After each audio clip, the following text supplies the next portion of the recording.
ರಾಜ್ಯದಲ್ಲಿ ಬರ ತಾಂಡವಾಡುತ್ತಿರುವ ಹಿನ್ನೆಲೆ ಕೇಂದ್ರದ ಮೊರೆ ಹೋಗಿರುವ ಕಾಂಗ್ರೆಸ್ ಪಾಳೆಯ ಸಾಕಷ್ಟು ಬಾರಿ ಒತ್ತಡ ಹೇರಿದರೂ ಸಹ ಯಾವುದೇ ಕಾರಣಕ್ಕೂ ಬರ ಪರಿಹಾರ ನೀಡಿರಲಿಲ್ಲ.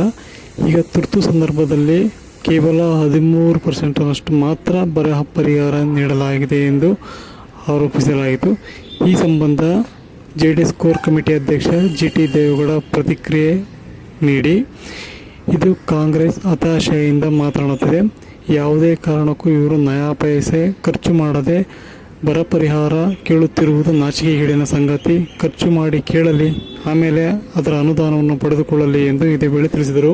ರಾಜ್ಯ ಸರ್ಕಾರ ಎಷ್ಟು ಪರ್ಸೆಂಟ್ ಹಣ ಖರ್ಚು ಮಾಡಬೇಕು, ಖರ್ಚು ಮಾಡಿ ಕೇಂದ್ರದಲ್ಲಿ ಹಣ ಕೇಳಬೇಕು. ಇವರೇ ಖರ್ಚು ಮಾಡದೇನೆ ಹಣ ಕೇಳ್ತಾ ಇದ್ದಾರೆ.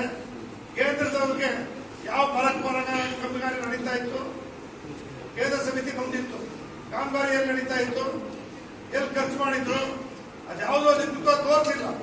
ಅದು ಕೂಡ ನ್ಯಾಯಾಲಯ ಬರುತ್ತೆ. ಅದುವರೆಗೆ ಇವರು ಈಗಲೇ ಧರಣಿ ಮಾಡಕ್ ಕೊಟ್ಟಿರ್ತಕ್ಕಂಥದ್ದು ಖಂಡಿತ ಸರಿಯಲ್ಲ. 14 ಕೋಟಿ ಕೇಳಿದಿರಲ್ಲ, ಖರ್ಚು ಮಾಡದೆ ಕೊಡಕ್ಕೆ ಬರಲ್ಲ. ಅವ್ರಿಗೆ ಖರ್ಚು ಮಾಡದೆ ಕೊಡಕ್ಕೆ ಬರಲ್ಲ. ಏನೇನು ಕೊಡ್ಬೇಕು ಅದನ್ನ ಕೊಡ್ತಾ ಇದ್ದಾರೆ. ಇದು ಕೊಡ್ಬೇಕು ಅಂತ ನೀವು ಕೇಳ್ತಾ ಇದ್ದೀರಲ್ಲ, ನೀವೇನ್ ಖರ್ಚು ಮಾಡಿದಿರಿ?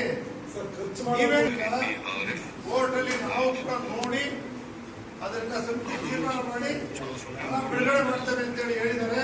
ಅದ್ರ ಪ್ರಕಾರ ಮಾಡ್ತಾ ಹೋಗ್ತಾರೆ. ಇವಾಗ ನೋಡ್ರಿ, ಸರ್ಕಾರ ಇದೆ, ಸರ್ಕಾರವನ್ನ ದುರ್ಬಳಕೆ ಮಾಡ್ಕೊಂಡಿದೆ. ಲೋಕಸಭಾ ಚುನಾವಣೆಯಲ್ಲಿ ಯಾವಾಗಲೂ ಕೂಡ ಈ ರೀತಿ ಹಣದ ಹೊಳೆ ಹರಿಸಿರ್ಲಿಲ್ಲ. ಹೊಳೆನೂ ಹರಿಸಿದ್ದಾರೆ, ಎಲ್ಲ ರೀತಿಯ ಪ್ರಭಾವಗಳನ್ನು ಬಳಸಿದ್ದಾರೆ, ಎಲ್ಲ ದುರ್ಬಳಕೆಯನ್ನು ಮಾಡ್ಕೊಂಡಿದ್ದಾರೆ. ಸ್ನೇಹಿತರೆ, ಹೆಚ್ಚು ಸ್ಥಾನಗಳನ್ನ ಗೆಲ್ತಾರೆ. ಕ್ಷೇತ್ರಗಳಲ್ಲಿ ಎಲ್ಲಾದ್ರೂ ಕೂಡ ಯಾವ್ದಾಗುತ್ತೆ ಗೊತ್ತಿಲ್ಲ. 14 ಕೂಡ ಗೆಲ್ತೇವೆ, ಆದ್ರೆ 1-2 ಕೈ ಜಾಸ್ತಿ